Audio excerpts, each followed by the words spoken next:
மீன் குழம்பு ஒரு முறை இந்த மாதிரி செஞ்சு பாருங்கள்.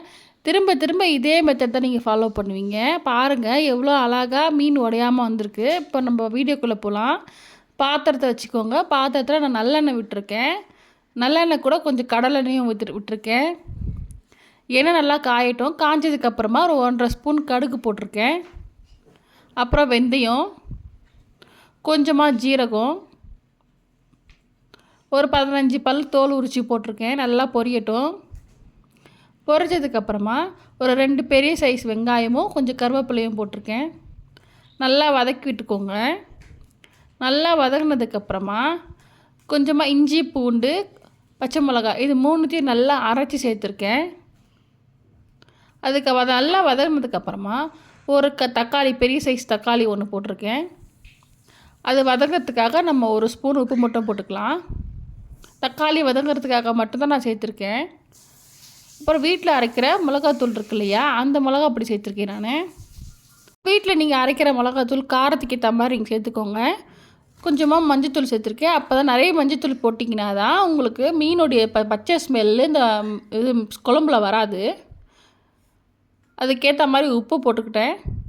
இது நல்லா வதக்கி விட்டுக்கோங்க. மிக்ஸ் ஆனதுக்கப்புறம் கொஞ்சமாக தண்ணி விட்டுக்கோங்க. அந்த கிரேவிக்கு ஏற்ற தண்ணி மட்டும் விட்டால் போதும். நல்லா எண்ணெய் பிரிஞ்சு வர அளவுக்கு நீங்கள் சிம்மிலே வச்சு நீங்கள் கிளறிட்டே இருங்க. கொஞ்சம் நேரம் கிளறி விடுங்க, இல்லைனா அடி பிடிச்சிரும். பாருங்கள் எவ்வளோ சூப்பராக எண்ணெய் பிரிஞ்சு வந்திருக்கு. இதுதான் இந்த மசாலாவுடைய சீக்ரெட்டு.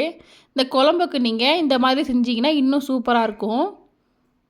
இப்போது நம்ம தேவையான அளவு தண்ணி விட்டுருக்கேன். உங்களுக்கு எவ்வளோ குழம்பு வேணுமோ அதுக்கேற்ற மாதிரி நீங்கள் தண்ணி ஊற்றிக்கோங்க. நான் ஒரு கொய்யாப்பழம் சைஸுக்கு புளி ஊற வச்சு எடுத்துருக்கேன். அதே நம்ம கரைச்சி ஊற்றிக்கிட்டோம். இப்போ நல்லா கொதி வரட்டும்.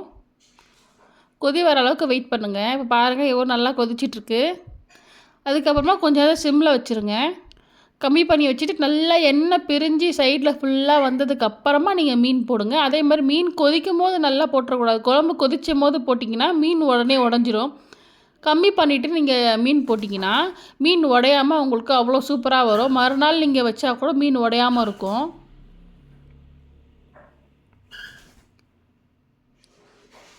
இப்போ ஃபுல் ஃப்ளேமில் வச்சு நல்லா கொதிக்க விட்டதுக்கு அப்புறமா திருப்பியும் ஒரு 5 நிமிஷம் திருப்பியும் நீங்கள் சிம்மில் வச்சு கொதிக்க வைங்க.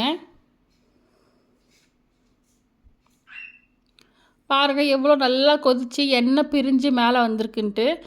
இந்த ஸ்டேஜில் நீங்கள் கருவேப்பிலையும் கொத்தமல்லியும் சேருங்க. கருவேப்பிலை பச்சையாகவும் கொத்தமல்லியும் சேர்த்திங்கன்னா அதோடய ஃப்ளேவர் நல்லா இறங்கும். சூப்பராக இருக்கும் மீன் குழம்பு. இப்போ பாருங்கள் நான் மீன் குழம்பு ஆஃப் பண்ணியாச்சு. உங்களுக்கு இந்த வீடியோ பிடிச்சிருந்தா சப்ஸ்கிரைப் பண்ணுங்கள், லைக் பண்ணுங்கள், கமெண்ட்ஸ் பண்ணுங்கள். எப்படி இருந்தது செஞ்சு பார்த்துட்டு எனக்கு சொல்லுங்கள். பாருங்கள் மீன் எவ்வளோ உடையாமல் சூப்பராக அழகாக திக்காக வந்திருக்கு. பாய்.